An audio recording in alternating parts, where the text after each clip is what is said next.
할렐루야. 잘 오셨습니다. 오늘도 하나님이 은혜와 동행하심을 보여주시는 믿음의 예배가 될 줄로 믿습니다. 그리고 작업되어 계신 분들과 이렇게 인사하실까요? 오늘도 잘 오셨습니다. 네, 잘 오셨습니다. 또 이렇게 인사할까요? 그동안 경험하지 못한 은혜 경험하세요. 못한 은혜 경험하세요. 예, 좀 길어지니까 또 우왕좌왕 하시는데 잘하셨습니다.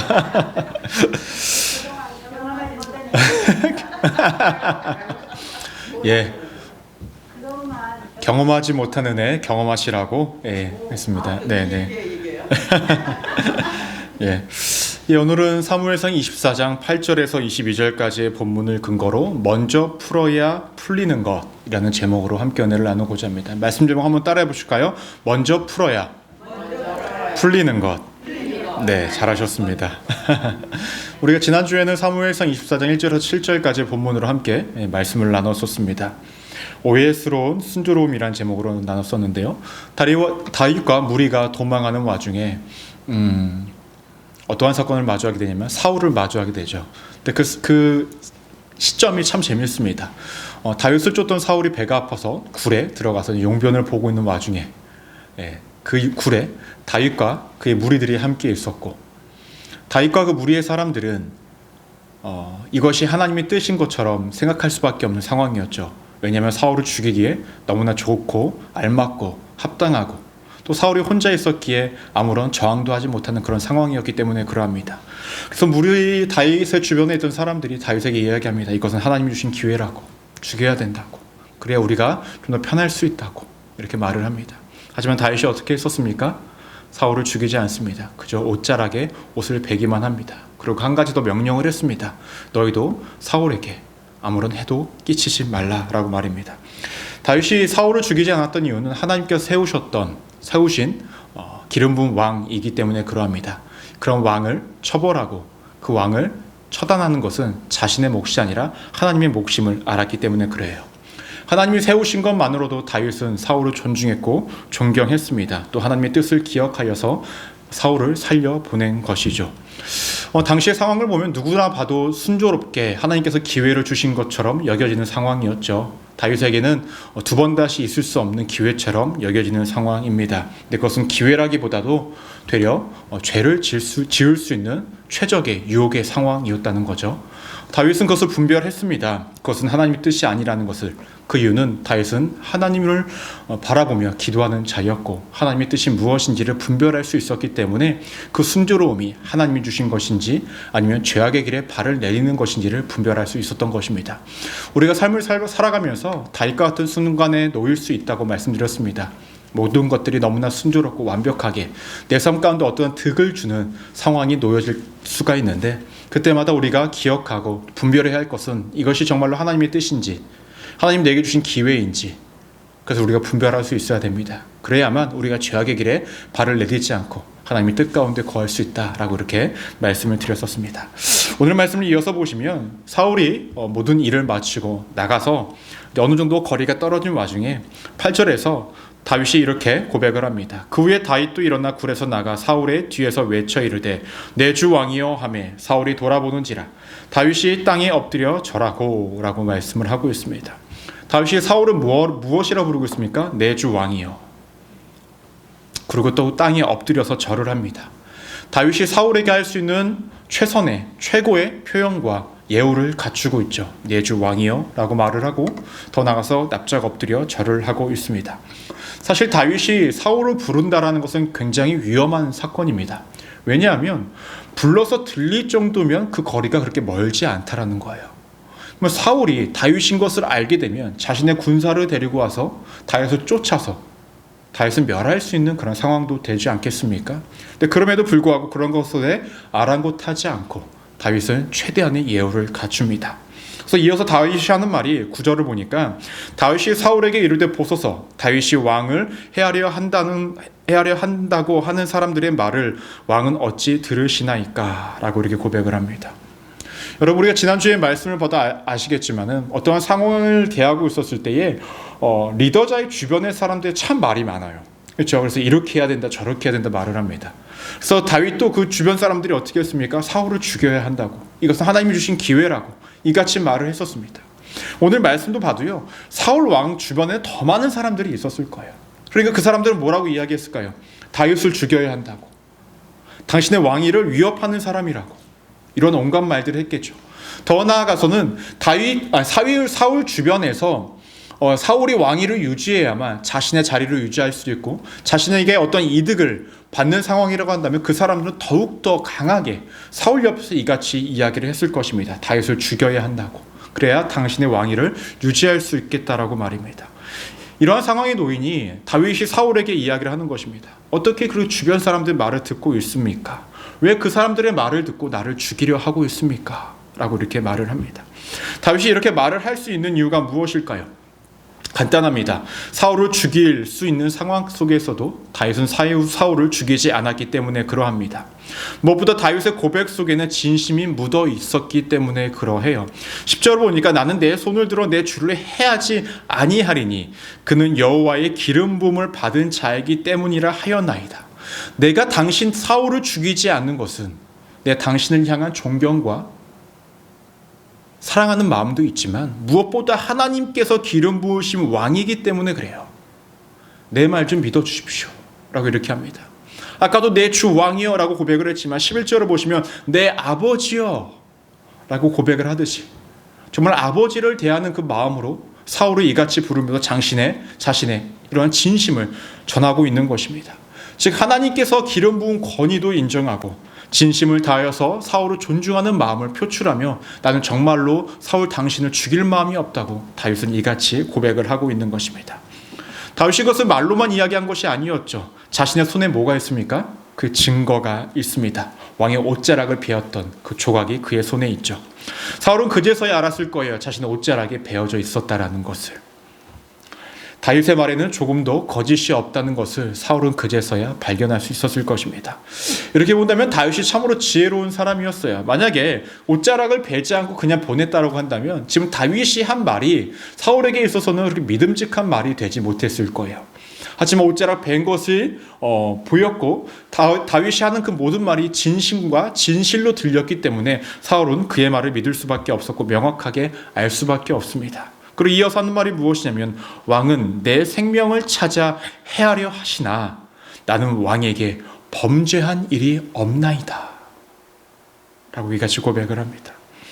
다윗의 고백을 보시면 왕에 대한 존경과 존중이 있습니다. 하지만 왕에 대한 비굴함이나 나약함은 없습니다.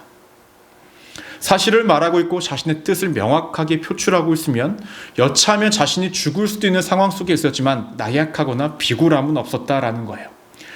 왜 다윗은 나약하거나 비굴한 말을 하지 않았을까요? 여차하면 자신이 죽을 수도 있는데 말입니다. 여러분들이라면 어떻게 하실 것 같아요?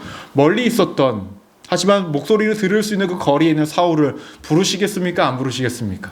저 같으면 안 부를 것 같아요. 그냥 빨리 가라. 더 나아가서 사울을 불렀다고 해도 오만 가지 말을 할 것이 아니라 그냥 나는 당신을 죽일 마음이 없습니다 하고 얼른 그냥 갈 것 같아요. 근데 다윗은 그렇게 하지 않아요. 분명히 사울이 자신의 목소리를 들으며 자신이 불리할 걸 알아요.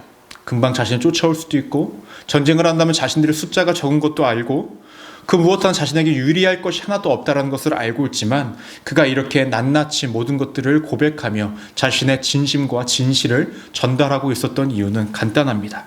12절을 우리 함께 한번 읽어볼까요? 12절 말씀이요. 시작. 여호와께서는 나와 왕 사이를 판단하사 여호와께서 나를 위하여 왕에게 보복하시려니와 내 손으로는 왕을 해하지 않겠나이다. 다윗은 이미 알고 있었던 거예요. 사울과 자신과의 관계의 모든 정리는 자신이 하는 것이 아니라 하나님이 하신다라는 거예요. 자신이 나서서도 될 문제가 아니고 사울이 나선다고 해결된 문제가 아님을 알았기 때문에 자신감 있게 또 진실과 모든 것들을 실질적인 것들을 다 고백하고 말을 하고 있었다는 것입니다. 근데 이 말씀 12절을 보시면요, 참 재밌는 말씀이 있습니다. 무엇이냐면 여호와께서 나를 위하여 왕에게 보복하시려니와.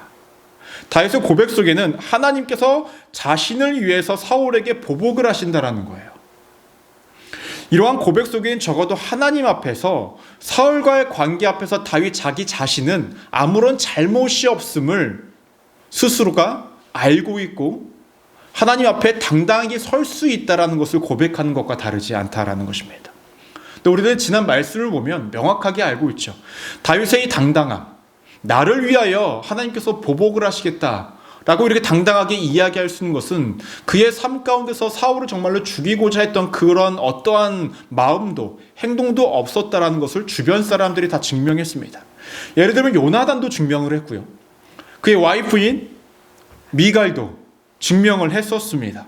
다윗에게는 어떠한 잘못도 없고 어떠한 나쁜 마음도 가진 것이 없다고 그들의 입술로 다 증명이 되었어요. 여러분, 이것은 굉장히 중요한 부분이에요. 우리가 신앙을 생활을 하면서 어리석음이 한 가지 나타날 때가 있는데, 그것은 무엇이냐면 자신이 옳다고만 여기는 것입니다. 자신이 옳다고만.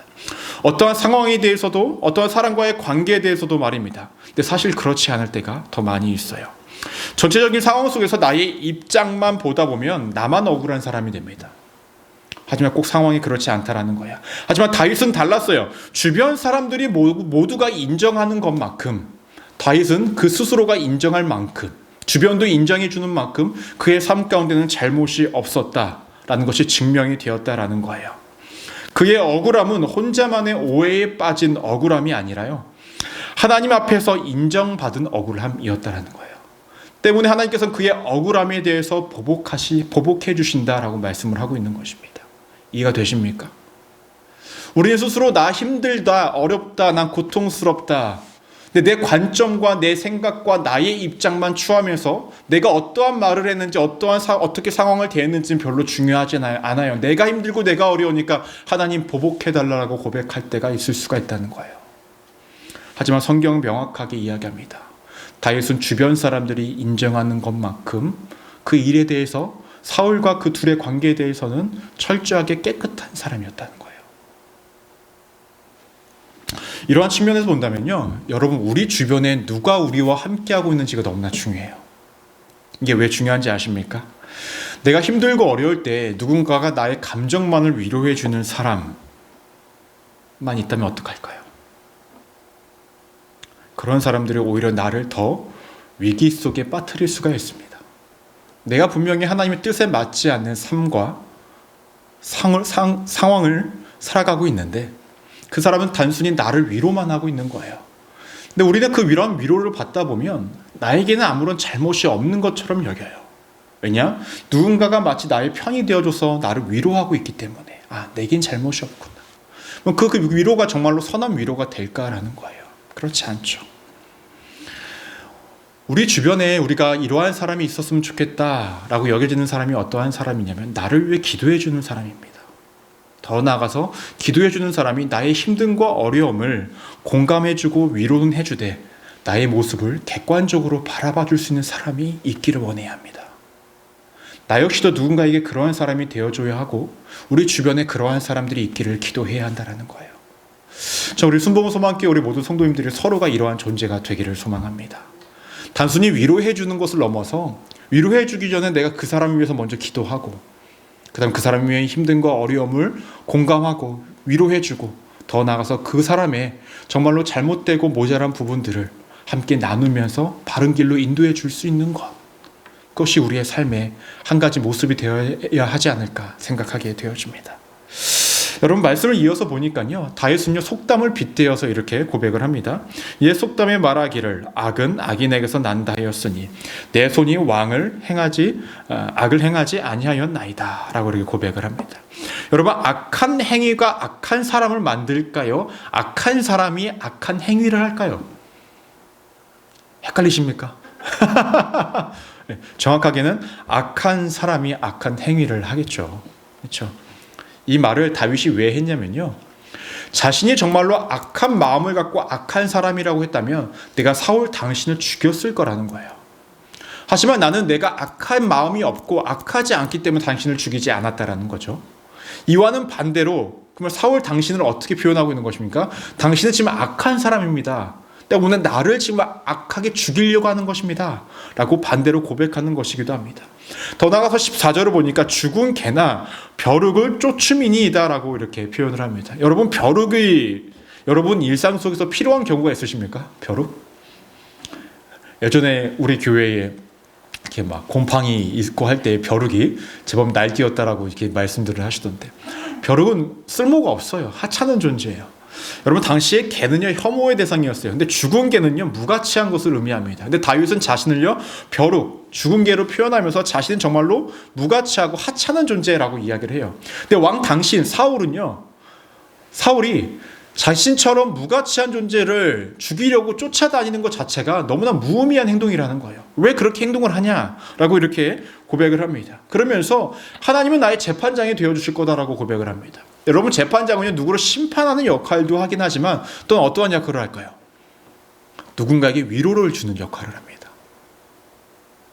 왜 위로를 주는 역할을 할까요? 억울한 사람들에게 억울함을 풀어주니까, 손해본 사람들에게 손해본 것들을 회복시켜주니까. 그러니까 다윗에게 있어서 하나님이 심판장이 되어줄 것인데, 재판장이 되어줄 것인데, 그 재판장은 심판도 하시지만 나의 삶을 회복시켜 주실 것이다 라고 이렇게 고백을 합니다. 여러분, 지금까지 말씀을 보면요 다윗이요 말을 참 잘해요. 예전에 어떤 한 소년이 사울에게 다윗을 추천할 때에 다윗의 장점 중에 하나를 뭐라고 말씀한지 기억하시나요? 구변이 좋다라고 이야기합니다. 구변. 한마디로 말 기똥차게 한다 이라는 거예요. 말 기똥차게 한다. 말씀 잘 보시면요 다윗이요 자신을 막 낮춰요. 그러다가 사울도 막 낮춰요. 사울을 막 높여요.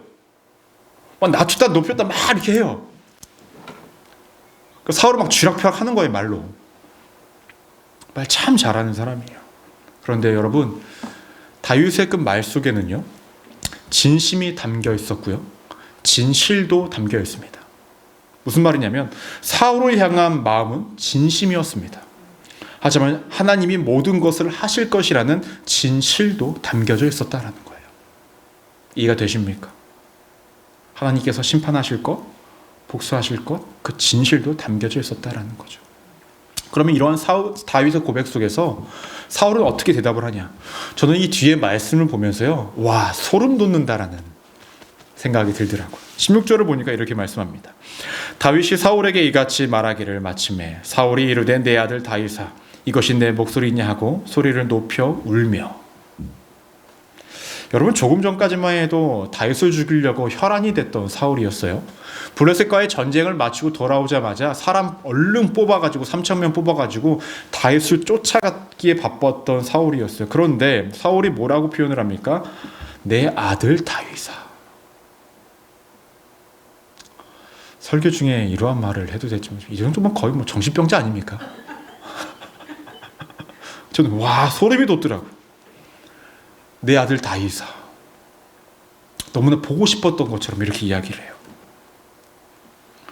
우리가 전에 말씀을 나눠서 잘 알겠지만 사울은 뭐에 시달렸던 사람이었죠? 악령, 악한 영에 시달렸어요. 그러니 그의 마음이요 이랬다 저랬다 그러는 거예요. 다윗의 목소리를 들으니 그의 마음이 모든 것들이 풀려서 정상적으로 돌아왔다가 다시 그 시간이 지나면 어떻게 됩니까? 다시금 또 악령에 시달려서 다윗을 어떻게든 죽이겠다고 하는 마음으로 쫓아다니면서 살아가고 있었다라는 것입니다. 그런데 중요한 건 참 이 시점에서는 사울은 정상적인 것 같아요. 17절 말씀을 보니까 다윗에게 이르되 나는 너를 학대하되 너는 나를 선대하니 너는 나보다 의롭도다. 사울 자신도 알고 있습니다. 자신이 다윗에게 하는 행동이 학대하는 것이라는 것, 그리고 다윗에게는 아무런 죄가 없다라는 것, 다윗을 해하려고 하는 것도 범죄라는 것도 너무나 명확히 알고 있습니다. 그리고 20절 말씀 우리 함께 한번 읽어볼까요? 20절 시작. 보라, 나는 내가 반드시 왕이 될 것을 알고 이스라엘 나라가 내 손에 견고히 설 것을 아노니 라고 이렇게 고백을 합니다. 사울은 이제야 다윗이 왕이 될 사람임을 알았다라는 것이 아니에요. 이미 전에 요나단이 이야기하지 않았습니까? 사울도 너가 왕이 될 것을 안다. 하지만 이 고백은 무엇을 의미합니까? 사울이 직접 다윗에게 고백하는 거죠. 너가 왕이 될 자임을 내가 안다. 너를 통해서 이스라엘이 더 견고하게 될 것임을 내가 안다. 이 안다라는 것은 경험적으로 아는 거예요. 이 경험적으로 안다라는 게 무엇일까요? 자신이 왕위에 있지만 자신이 왕위에 있을 수 있는 그 상황이 얼마 남지 않았다라는 것을 체감적으로, 경험적으로 알고 있다라는 거예요. 그리고 모든 것들을 포기한 듯이 사울이 다윗에게 한 가지를 요청을 합니다. 21절을 보니까 그런즉 너는 내 수원을 끊지 아니하며 내 아버지의 집에서 내 이름을 멸하지 아니할 것을 이제 여호와의 이름으로 내게 맹세하라 하니라. 무슨 말일까요? 언약을 맺는 거죠. 내 자손들을 죽이지 말라라는 거예요. 저는 요나단과 했던 언약과 똑같죠. 죽이지 말라. 예전에는 그랬나 봐요. 왕가가 바뀌면 어떻게 되죠? 그 전에 있던 사람들 다 죽였나 봐요. 그러니까 이 같은 고백을 하고 부탁을 하고 있는 것입니다. 여러분 이렇게만 보면 둘이 되게 아름답게 마무리 짓는 것 같아요. 그리고 22절을 보면은 사울은 집으로 돌아갔고 다윗은 그의 무리들을 요새로 갔다. 근데 요새로 갔다라는 말이 참 뭔가 약간 미온적습니다. 자신이 지켜줄 곳이 어디예요? 요새예요. 다윗과 그 무리의 사람들은 아직 자신들을 완전하게 안전하다는 느낌을 받지는 못했다라는 거죠. 뭔가 불안한 기색이 여전히 있었다라는 것을 볼 수가 있습니다. 그럼 여러분 오늘 말씀을 보면 그래도 이 두 사람의 관계가 어느 정도 해결이 되었고 모든 것들이 아름답게 마침표를 찍는 듯 보였지만 사실은 이것이 다시금 동일한 사건이 일어납니다. 사무엘상 26장을 보면요, 동일한 사건이 반복되어져요. 광야 사람들이 다윗이 어디 있다라고 알려줍니다. 그때 사울이 어떻게 합니까? 야, 군대 불러, 쫓아가. 이게 또 시작이 되어져요. 여러분 모든 것들을 진실하게 말했던 사울, 진심으로 대했던 사울, 자신의 잘못을 인정하였고 울기도 했고 언약까지 맺으면서 다윗이 왕위에 오를 자임을 인정까지 했는데도 왜 이렇게 사울은 반복하여서 동일한 잘못 가운데 빠지고 있는가라는 것입니다. 이유는 간단합니다. 사울은요, 여러분 다윗과의 관계를 풀어야 할 것이 아니라 먼저는 하나님과의 관계를 풀지 않았기 때문에 그래요. 사람과의 관계를 푼다고 해서 영적인 그 모든 것들이 풀려지는 것이 아닙니다. 먼저 풀어야 했던 것은 하나님과의 관계입니다. 사람과의 관계를 먼저 풀면 순간적으로 감정적으로 풀릴 수 있습니다. 하지만 사울의 내면에 응어리가 되었던 그 모든 것들이 동일한 상황이 되니 다시금 샘솟아났습니다. 왜 그럴까요? 그가 하나님과의 관계에서 영적인 회복이 이루어지지 않았고 영적인 그 관계가 온전히 풀리지 않았기 때문에 그러합니다. 삶의 대부분의 모든 문제들은 여러분 근본적인 문제는 하나님과의 관계, 그 영적인 문제로부터 시작이 되어집니다. 그 문제, 하나님과의 관계가 온전히 풀려지지 않으면 우리가 세상을 바라보는 관점이 죄악이 될 수밖에 없어요. 그러니 우리는 죄의 늪에 빠질 수밖에 없습니다. 여러분 우리가 잘 알다시피 아담과 하와의 사건을 보면 이 사건이 명확하게 우리가 볼 수가 있습니다. 아담과 하와가 하나님 먹지 말라는 선과 악을 알게 하는 나무 열매를 먹었습니다. 근데 그것으로 통해서 누구와의 관계가 깨집니까? 하나님과의 관계가 깨지기 시작했죠. 그러니 결국 누구와의 관계가 깨집니까? 아담과 하와의 관계도 깨지기 시작합니다. 그 이후의 말씀을 보면 가인과 아벨의 관계도 깨어집니다. 하나님과의 관계가 깨지니 그 모든 주변 관계가 깨어지게 되었고 그 둘의 관계를 회복을 이루기를 원했지만은 그 관계는 하나님과의 관계가 온전히 풀어지지 않으면 그 관계는 온전히 회복이 될 수가 없다라는 것을 명확히 볼 수 있습니다. 그럼 여러분 오늘 말씀에서요, 먼저 풀어야 했던 그 하나님과의 관계를 풀지 않았을 때 나타나는 증상들이 세 가지가 나타나요. 그 첫 번째는 무엇이냐면요, 하나님의 말씀이 아닌 사람들의 말에 휘둘린다라는 거예요. 하나님의 말씀이 아닌 사람들의 말에 휘둘립니다. 오늘 말씀에서 다윗이 사울에게 한 말이 무엇이었습니까? 사울 왕을 해하려고 한다고 말하는 그 사람들의 이야기 좀 듣지 말라라는 거예요. 주변 사람들의 말 좀 듣지 말라라는 거예요. 자신은 잘못한 것이 없다라는 거예요.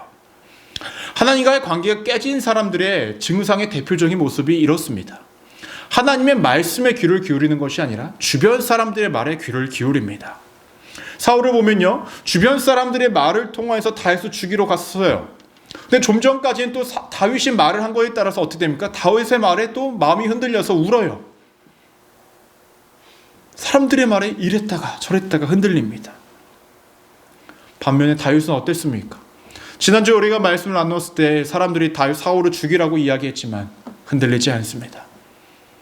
하나님의 말씀이 무엇인지 알고 하나님의 뜻이 무엇인지 알고 하나님의 마음을 알고 있었기 때문에, 하나님과의 관계가 온전하기 때문에 사람들의 말에 흔들렸던 것이 아니라 하나님과의 관계 가운데 온전히 서 있었다라는 거예요. 아까도 말씀을 드렸지만 우리 주변에 좋은 사람들만 있는 것은 아니에요. 별의별 사람들이 주변에 다 있죠. 그렇죠?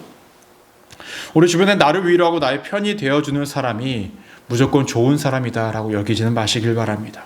때론 나를 위한다고 한 위로가 나를 더한 악함 가운데 빠지기도 하고요. 누군가가 나를 위해 한 조언이요, 그것이 나의 상황을 온전히 알지 못하면서 한 조언이 되어서 내 삶을 더욱더 죄악 가운데 빠지게 할 수도 있습니다. 좋은 의도였고 좋은 위로처럼 느껴졌지만 그 결과는 좋은 선한 방향으로 흘러가지 못할 수가 있습니다. 그러니 우리는 늘